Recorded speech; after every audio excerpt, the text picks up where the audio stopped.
Friends, welcome to SuccessLoka YouTube channel.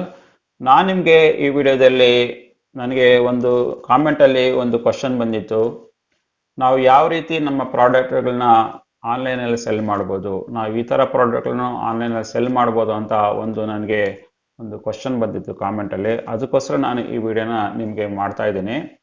ನಾನು ನಿಮಗೆ ಈ ವಿಡಿಯೋದಲ್ಲಿ ನಿಮ್ಮ ಪ್ರಾಡಕ್ಟು, ನೀವು ಸ್ವಂತ ಮ್ಯಾನುಫ್ಯಾಕ್ಚರ್ ಆಗಿರೋ ಪ್ರಾಡಕ್ಟ್ ಇರ್ಬೋದು, ಇಲ್ಲಾಂದರೆ ನೀವು ರಿಟೇಲಲ್ಲಿ ನಿಮ್ಮ ಶಾಪಲ್ಲಿರೋದನ್ನು ಆನ್ಲೈನಲ್ಲಿ ಯಾವ ರೀತಿ ಮಾರ್ಬೋದು ಅನ್ನೋದನ್ನೆಲ್ಲ ನಾನು ನಿಮಗೆ ಈ ವಿಡಿಯೋದಲ್ಲಿ ನಿಮಗೆ ಡೀಟೇಲಾಗಿ ತಿಳಿಸ್ಕೊಡ್ತಾ ಇದ್ದೀನಿ.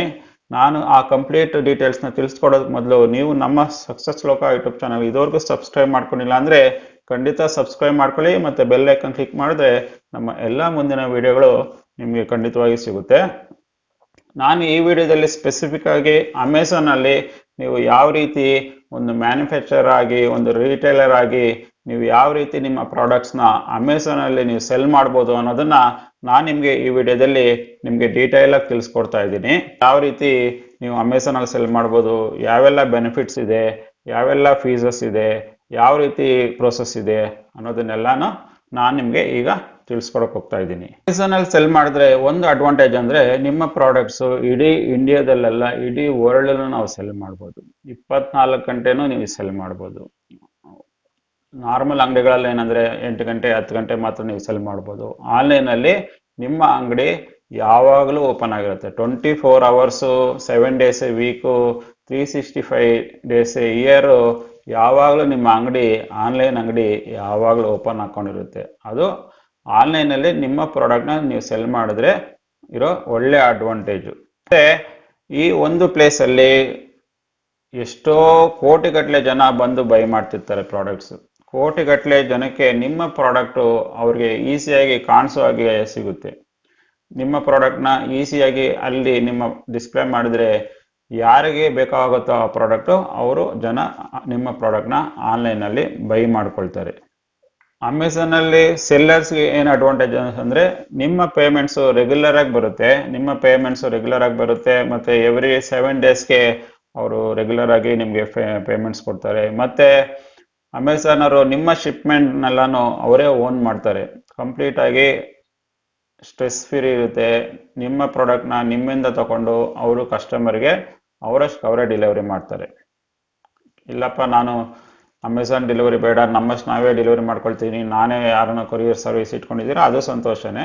ಬಟ್ ಅಮೆಝಾನರು ಅವ್ರದ್ದೇ ವೆಂಡರ್ನ ಇಟ್ಕೊಂಡು ಎಲ್ಲ ಪ್ರಾಡಕ್ಟ್ನ ಅವ್ರದ್ದೇ ಆದಂಥ ಕೊರಿಯರಲ್ಲಿ ಶಿಪ್ ಮಾಡ್ತಾರೆ.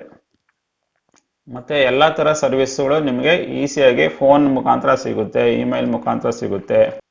ಸೊ ಈಗ ಅರ್ಥ ಮಾಡ್ಕೊಳ್ಳೋಣ, ಅಮೆಝಾನಲ್ಲಿ ನಾವು ಸೆಲ್ ಮಾಡಬೇಕಂದಾಗ, ನಾವು ಅಮೆಝಾನಲ್ಲಿ ಸೆಲ್ ಮಾಡಬೇಕಂದ್ರೆ ಏನು ಮಾಡಬೇಕು, ಅಮೆಝಾನಲ್ಲಿ ಸೆಲ್ ಮಾಡಬೇಕಂದಾಗ ನಮ್ಮ ಹತ್ರ ಯಾವೆಲ್ಲ ಡಾಕ್ಯುಮೆಂಟ್ಸ್ ಬೇಕಾಗುತ್ತೆ, ಏನೆಲ್ಲ ರೂಲ್ಸ್ ಇದೆ ಅನ್ನೋದನ್ನು ನಾನು ನಿಮಗೆ ಈಗ ತಿಳಿಸ್ಕೊಡ್ತಾ ಇದ್ದೀನಿ. ನಿಮಗೆ ಅಮೆಝಾನಲ್ಲಿ ಏನಾದರೂ ನೀವು ಸೆಲ್ಲರ್ ಆಗಿ ರಿಜಿಸ್ಟರ್ ಆಗಬೇಕಂದ್ರೆ, ನಿಮ್ಮ ಹತ್ರ GST ಇರಬೇಕು. GST ಯಾವ ಪ್ರಾಡಕ್ಟ್ನ ನೀವು ಸೆಲ್ ಮಾಡ್ತೀರೋ ಅದಕ್ಕೆ GST ಬೇಕಾಗುತ್ತೆ. ನಿಮ್ಮ ಶಾಪಲ್ಲಿ ಆಲ್ರೆಡಿ GST ಇದ್ದರೆ ಅದನ್ನೇ ಯೂಸ್ ಮಾಡ್ಕೊಳ್ಬೋದು, ಅದೇ GST. ಮತ್ತು ಪಾನ್ ನಂಬರ್ ಇರಬೇಕು. ನಿಮ್ಮ ಇಂಡಿವಿಜುವಲ್ ಆಗಿದ್ರೆ ನಿಮ್ಮ ಪಾನ್ ನಂಬರು, ಇಲ್ಲಾಂದರೆ ಕಂಪ್ನಿದಾಗಿದ್ದರೆ ನಿಮ್ಮ ಕಂಪ್ನಿ ಪಾನ್ ನಂಬರು ಅದಿರಬೇಕಾಗುತ್ತೆ.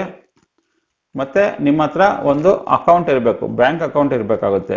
ಇಷ್ಟು ಇದ್ಬಿಟ್ರೆ ನೀವು ಈಸಿಯಾಗಿ ಅಮೆಝಾನಲ್ಲಿ ನಿಮ್ಮ ಪ್ರಾಡಕ್ಟ್ನ ನೀವು ಸೆಲ್ ಮಾಡ್ಕೊಳ್ಬೋದು. ಅಲ್ಲಿ ಏನಂದರೆ ನೀವು ನಿಮ್ಮ ಪ್ರಾಡಕ್ಟ್ನ ಲೀಸ್ಟ್ ಮಾಡಬೇಕಾಗುತ್ತೆ. ಲೀಸ್ಟ್ ಮಾಡಿ ಫೋಟೋಸ್ನೆಲ್ಲ ನಿಮ್ಮ ಪ್ರಾಡಕ್ಟ್ಗೆಲ್ಲ ಫೋಟೋ ಇಡಿಸ್ಬೇಕು. ಮತ್ತು ಆ ಪ್ರಾಡಕ್ಟ್ಗೆಲ್ಲ ನೀವು ಡಿಸ್ಕ್ರಿಪ್ಷನ್ ಬರೀಬೇಕು, ಈ ಏನು ಪ್ರಾಡಕ್ಟು ಏನು ಅಂತ ಅದೆಲ್ಲನೂ ನೀವು ಬರೆದು ಅಪ್ಲೋಡ್ ಮಾಡಿದ್ರೆ ನಿಮ್ಮ ಪ್ರಾಡಕ್ಟು ಎಲ್ಲರಿಗೂ ಕಾಣಿಸುತ್ತೆ. ಆಗ ಜನ ನಿಮ್ಮ ಪ್ರಾಡಕ್ಟ್ನ ಆನ್ಲೈನಲ್ಲಿ ಬೈ ಮಾಡ್ತಾರೆ. ನೋಡಿ, ಈ ಥರ ಎಲ್ಲನೂ ಬೈ ಮಾಡ್ತಾರೆ. ಎಲ್ಲನೂ ಕಸ್ಟಮರ್ ನಿಮ್ಮ ಪ್ರಾಡಕ್ಟ್ನ ನೋಡಿದ್ಬಿಟ್ಮೇಲೆ ಕಸ್ಟಮರ್ ನಿಮ್ಮ ಪ್ರಾಡಕ್ಟ್ನ ಬೈ ಮಾಡ್ತಾರೆ.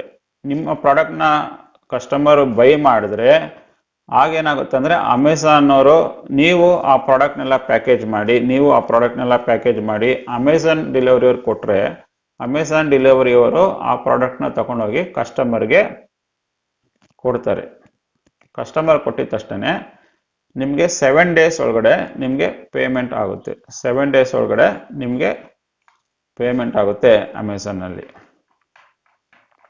ಮತ್ತೆ ಈಗ ತಿಳ್ಕೊಳ್ಳೋಣ ಏನೆಲ್ಲ ಚಾರ್ಜಸ್ ಇದೆ ಅಮೆಝಾನಲ್ಲಿ, ಏನೆಲ್ಲ ಚಾರ್ಜಸ್ ಸೆಲ್ಲರ್ಗೆ ಬೀಳುತ್ತೆ, ಸೆಲ್ಲರ್ ಯಾವೆಲ್ಲ ಫೀಸ್ ಕಟ್ಟಬೇಕಾಗುತ್ತೆ. ನೀವು ಒಂದು ಪ್ರಾಡಕ್ಟ್ ಸೆಲ್ ಮಾಡಬೇಕಂದಾಗ ಅವರು ನಿಮಗೆ ಪ್ಲಾಟ್ಫಾರ್ಮ್ ಆಗಿ ಅವರು ಕೊಡ್ತಿದ್ದಾರೆ. ಆ ಪ್ಲಾಟ್ಫಾರ್ಮಲ್ಲಿ ನೀವು ಯೂಸ್ ಮಾಡ್ಬೇಕಂದಾಗ ನೀವು ಏನೆಲ್ಲಾನು ನೀವು ಫೀಸ್ ಕಟ್ಟಬೇಕು, ಏನೆಲ್ಲ ಮಾಡಬೇಕು ಅನ್ನೋದನ್ನ ನಾನು ಈಗ ತಿಳಿಸ್ಕೊಡ್ತಾ ಇದ್ದೀನಿ.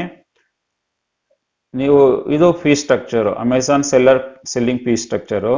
ಇಲ್ಲೇನು ಹೇಳ್ತಾ ಅಂದ್ರೆ ಈಸಿ ಶಿಪ್ ಫೀಸಸ್ ಅಂದ್ರೆ ಇಲ್ಲಿ ಅಮೆಝಾನ್ ಅವರೇ ಡೆಲಿವರಿ ಮಾಡ್ತಾರೆ. ಈಸಿ ಶಿಪ್ ಫೀಸಸ್ ಅಂದಿದ ತಕ್ಷಣ ಅಮೆಝಾನ್ ಅವರೇ ನಿಮ್ಮ ಪ್ರಾಡಕ್ಟ್ನ ಅವರೇ ಡೆಲಿವರಿ ಮಾಡ್ತಾರೆ.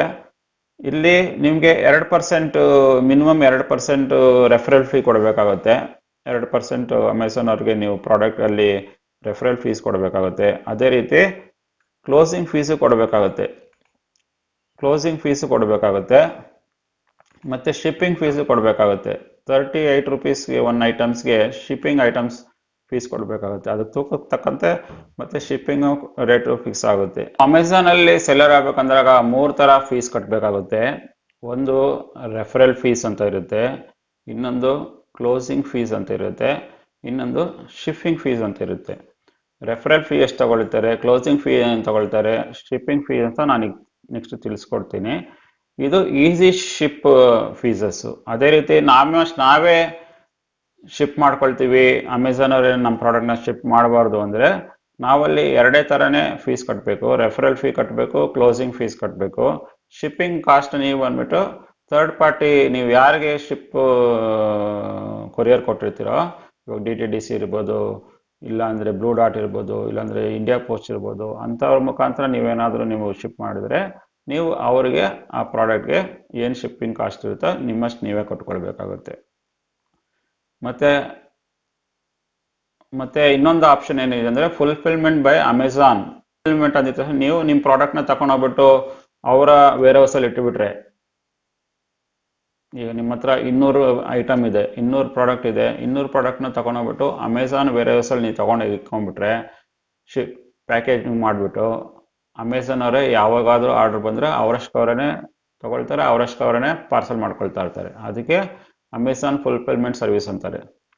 ಇಲ್ಲಿ ನೀವು ರೆಫರಲ್ ಫೀ ಕೊಡಬೇಕಾಗುತ್ತೆ, ಅದೇ ರೀತಿ ಕ್ಲೋಸಿಂಗ್ ಫೀಸು ಕೊಡಬೇಕಾಗುತ್ತೆ, ಶಿಪ್ಮೆಂಟ್ ಫೀಸು ಕೊಡಬೇಕಾಗುತ್ತೆ, ಯಾಕಂದರೆ ಅವರೇ ಇದು ಮಾಡೋದು. ಮತ್ತು FBA ಸ್ಪೆಸಿಫಿಕ್ ಫೀಸ್ ಅಂದರೆ ಪಿಕ್ಕು ಪ್ಯಾಕು ಎಲ್ಲ ಅವರೇ ಮಾಡೋದ್ರಿಂದ ಸ್ಟೋರೇಜ್ ವೇರ್ ಹೌಸ್ ಎಲ್ಲನೂ ಚಾರ್ಜಸ್ ಇರುತ್ತೆ.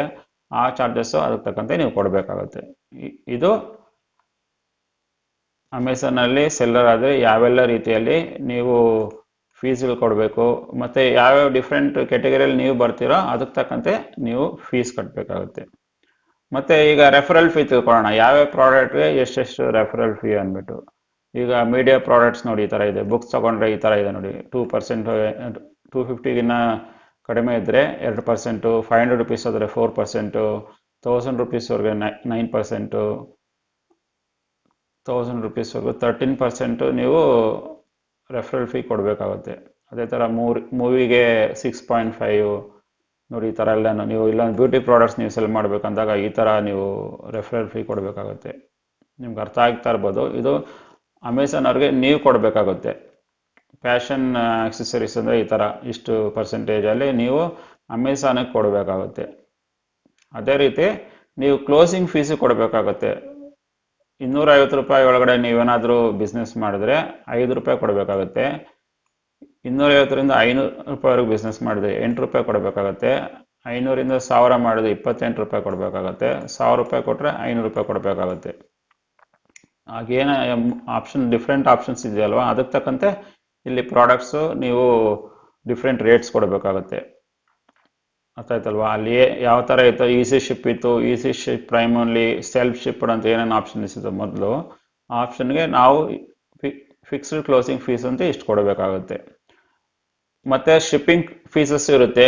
ಶಿಪ್ಪಿಂಗ್ ಫೀಸಸ್ಸು ನಾವು ಈಸಿ ಶಿಪ್ ಅಂದಿದ ತಕ್ಷಣ ಅವರೇ ತಗೊಂಡು ಅವರೇ ನಿಮ್ಗೆ ಶಿಪ್ ಮಾಡೋಂಗಿದ್ರೆ ಈ ಥರ ಚಾರ್ಜ್ ಮಾಡ್ತಾರೆ. 500 ಗ್ರಾಮ್ಸ್ಗೆ ಲೋಕಲ್ ಆಗಿದ್ರೆ, ಈಗ ನಾವು ಬೆಂಗಳೂರು ಸಿಟಿ ಅಂದಿತ್ತು, ನಾವು ಬೆಂಗಳೂರು ಸಿಟಿಯಲ್ಲೇ 38 ರೂಪಾಯಿ ಕಟ್ಟಬೇಕಾಗುತ್ತೆ.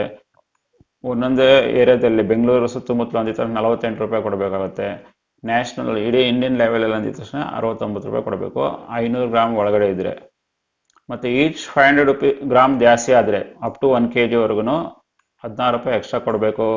ಮತ್ತು ಈ ಥರ ನೋಡಿ ಡಿಫ್ರೆಂಟ್ ತೂಕ ಜಾಸ್ತಿ ಆದಂಗೆಲ್ಲನೂ ಅದಕ್ಕೆ ತಕ್ಕಂತೆ ಪ್ರೈಸಸ್ ಜಾಸ್ತಿ ಇರುತ್ತೆ. ನೋಡಿ ಈ ಥರ ಎಲ್ಲನೂ ನೀವು ಅವ್ರದ್ದೇ ಶಿಪ್ಪಿಂಗನ್ನು ಯೂಸ್ ಮಾಡಿದ್ರೆ ನೀವು ದುಡ್ಡು ಕೊಡಬೇಕಾಗತ್ತೆ. ಇಲ್ಲ ನಾನೇ ಶಿಪ್ಪಿಂಗ್ ಮಾಡ್ಕೊಳ್ತೀನಿ ಅಂದರೆ ನೀವು ಥರ್ಡ್ ಪಾರ್ಟಿ ಕೊರಿಯರ್ ಅವ್ರಿಗೆ ನೀವೇ ಆ ದುಡ್ಡನ್ನ ನೀವು ಪೇ ಮಾಡ್ಕೊಳ್ಬೇಕಾಗತ್ತೆ. ಇದು ಫೀಸ್ ಸ್ಟ್ರಕ್ಚರು, ಯಾವೆಲ್ಲ ಥರ ಫೀಸಸ್ ಇದೆ, ಯಾವೆಲ್ಲ ರೀತಿಯಲ್ಲಿ ನೀವು ಫೀಸ್ ಕೊಡಬೇಕಾಗುತ್ತೆ, ಎಷ್ಟು ಫೀಸ್ ಕೊಡಬೇಕಾಗುತ್ತೆ ಅನ್ನೋದು ನಾನು ನಿಮಗೆ ತಿಳಿಸ್ಕೊಟ್ಟಿದ್ದೀನಿ. ಈಗ ಇಲ್ಲಿ ನಿಮಗೆ 3 ಥರ ಆಪ್ಷನ್ ಇರುತ್ತೆ. ನಾನು ಆಗಲೇ ಹೇಳ್ದಂಗೆ ಅಮೆಝಾನಲ್ಲಿ ಹೋಗ್ಬಿಟ್ಟು ನಿಮ್ಮ ಪ್ರಾಡಕ್ಟ್ನ ಅವರ ವೇರ್ ಹೌಸಲ್ಲಿ ಇಟ್ಟರೆ ಅವರೇ ಪ್ಯಾಕ್ ಮಾಡಿಕೊಂಡು ಅವರೇ ಕಸ್ಟಮರ್ ಕಳಿಸ್ಕೊಡ್ತಾರೆ. ಇದು ಕಂಪ್ಲೀಟಾಗಿ ಅಮೆಝಾನ್ ಅವರೇ ಫುಲ್ಫಿಲ್ಮೆಂಟ್ ಮಾಡ್ಕೊಳ್ತಾರೆ. ಅದಕ್ಕೆ ಸಪ್ರೇಟ್ ಥರ ಫೀಸ್ ಇರುತ್ತೆ. ಇನ್ನೊಂದು ಥರ ಏನಂದಿದ ತಕ್ಷಣ ಈಸಿ ಶಿಪ್ಪಿಂಗ್ ಆಪ್ಷನ್ನು, ಅಲ್ಲಿ ನೀವು ಪ್ಯಾಕ್ ಮಾಡ್ಕೊಳ್ಬೇಕು. ನೀವು ಪ್ಯಾಕ್ ಮಾಡಿ ಅವರಿಗೆ ಕೊರಿಯರ್ ಕೊಟ್ಟರೆ ಆ ಕೊರಿಯರ್ನ ಅಮೆಝಾನ್ ಅವರೇ ಹೋಗಿ ಬೇರೆ ಕಡೆ ಡೆಲಿವರಿ ಮಾಡ್ತಾರೆ. ಇದೊಂಥರ ಆಪ್ಷನು. ಇಲ್ಲ ನನಗೆ ಆರ್ಡ್ರ್ ಬಂದಿದೆ, ನಾನು ಆನ್ಲೈನಲ್ಲಿ ಆರ್ಡ್ರ್ ಬಂದಿದೆ, ನನ್ನಷ್ಟು ನಾನೇ ಡೆಲಿವರ್ ಮಾಡ್ಕೊಳ್ತೀನಿ ಅಂದರೆ ನಿಮ್ಮ ಕೊರಿಯರ್ ಸರ್ವಿಸ್ನ ಯೂಸ್ ಮಾಡಿಕೊಂಡು ನೀವು ನಿಮ್ಮ ಆರ್ಡ್ರನ್ನ ಡೆಲಿವರ್ ಮಾಡ್ಕೊಳ್ಬೋದು. ಈ ರೀತಿ ನಿಮಗೆ 3 ಥರ ಆಪ್ಷನ್ ಇದೆ ಅಮೆಝಾನಲ್ಲಿ ನೀವು ಸೆಲ್ಲರ್ ಆದರೆ. ಈಗ ನಿಮ್ಗೆ ಅರ್ಥ ಆಗಿರ್ಬೋದು, ನೀವೊಂದು ಅಮೆಝಾನಲ್ಲಿ ನೀವು ಸೆಲ್ ಮಾಡಬೇಕಂದಾಗ ನಿಮಗೆ ಏನೆಲ್ಲ ಡಾಕ್ಯುಮೆಂಟ್ಸ್ ಬೇಕಾಗುತ್ತೆ. ಇಲ್ಲಿ ಬೇಕಾಗಿರೋದು ಒಂದು GST, ಪಾನ್ ನಂಬರು ಅಷ್ಟೇ. ಇದೊಂದಿದ್ರೆ ನೀವು ರಿಜಿಸ್ಟರ್ ಮಾಡಿಕೊಂಡು ನಿಮ್ಮ ಪ್ರಾಡಕ್ಟ್ನ ನೀವು ಸೆಲ್ ಮಾಡೋಕ್ಕೆ ಸ್ಟಾರ್ಟ್ ಮಾಡ್ಬೋದು. ನೀವು ಸೆಲ್ ಮಾಡಬೇಕಂದಾಗ ನಿಮ್ಮ ಪ್ರಾಡಕ್ಟ್ನೆಲ್ಲ ಫೋಟೋಗ್ರಾಫ್ ಮಾಡಿಸಿ ನೀವು ಅದರಲ್ಲಿ ಅಪ್ಲೋಡ್ ಮಾಡಿ ಅದ್ರ ಬಗ್ಗೆ ಕೆಲವು ಇನ್ಫಾರ್ಮೇಷನ್ ಕೊಟ್ಟರೆ ಜನ ಅದನ್ನು ನೋಡಿದ ತಕ್ಷಣ ನಿಮಗೆ ಪ್ರಾಡಕ್ಟ್ ಆರ್ಡರ್ ಮಾಡ್ತಾರೆ. ಆರ್ಡರ್ ಮಾಡಿದ ತಕ್ಷಣ ಅಮೆಝಾನವರೇ ನಿಮ್ಮ ಪ್ರಾಡಕ್ಟ್ನ ಪಿಕ್ ಮಾಡಿ ಅವ್ರ ಕಸ್ಟಮರ್ಗೆ ಡೆಲಿವರ್ ಮಾಡ್ಕೊಳ್ತಾರೆ. ನಿಮಗೆ ಅರ್ಥ ಆಗಿರ್ಬೋದು ಒಂದು ನೀವು ಯಾವ ರೀತಿಯಲ್ಲಿ ಅಮೆಝಾನಲ್ಲಿ ಸೆಲ್ ಮಾಡ್ಬೋದು, ಅಮೆಝಾನಲ್ಲಿ ಸೆಲ್ ಮಾಡಬೇಕಂದಾಗ ಯಾವೆಲ್ಲ ಪ್ರೊಸೆಸ್ಸು, ಮತ್ತು ಅಮೆಝಾನಲ್ಲಿ ಸೆಲ್ ಮಾಡಬೇಕಂದಾಗ ಯಾವೆಲ್ಲ ಫೀಸ್ಗಳು ಕಟ್ಟಬೇಕು, ಯಾವೆಲ್ಲ ರೀತಿ ಫೀಸ್ ಕಟ್ಟಿ ಮತ್ತು ಯಾವೆಲ್ಲ ಶಿಪ್ಮೆಂಟ್ ಚಾರ್ಜಸ್ಸು ನೀವು ಕೊಡಬೇಕು ಅನ್ನೋದನ್ನು ನಾನು ನಿಮಗೆ ಈ ವಿಡಿಯೋದಲ್ಲಿ ನಿಮಗೆ ಡೀಟೇಲಾಗಿ ತಿಳಿಸ್ಕೊಟ್ಟಿದ್ದೀನಿ. ನಿಮಗೆ ನಾನು ಈ ವಿಡಿಯೋದಲ್ಲಿ ಹೇಳಿರುವ ಎಲ್ಲ ಇನ್ಫಾರ್ಮೇಷನ್ ಇಷ್ಟ ಆಗಿದೆ ಖಂಡಿತವಾಗಿ ಲೈಕ್ ಮಾಡಿ. ನೀವು ನಮ್ಮ ಸಕ್ಸಸ್ ಲೋಕ ಯೂಟ್ಯೂಬ್ ಚಾನಲ್ಗೆ ಇದುವರೆಗೂ ಸಬ್ಸ್ಕ್ರೈಬ್ ಮಾಡ್ಕೊಂಡಿಲ್ಲ ಅಂದರೆ ಖಂಡಿತವಾಗಿ ಸಬ್ಸ್ಕ್ರೈಬ್ ಮಾಡ್ಕೊಳ್ಳಿ ಮತ್ತು ಬೆಲ್ ಐಕಾನ್ ಕ್ಲಿಕ್ ಮಾಡಿದರೆ ನಮ್ಮ ಎಲ್ಲ ಮುಂದಿನ ವಿಡಿಯೋಗಳು ನಿಮಗೆ ಖಂಡಿತವಾಗಿ ಸಿಗುತ್ತೆ. ನಾವು ಸಿಗೋಣ ಮತ್ತೊಂದು ವಿಡಿಯೋದಲ್ಲಿ. ಅಲ್ಲಿವರೆಗೆ ಬಾಯ್.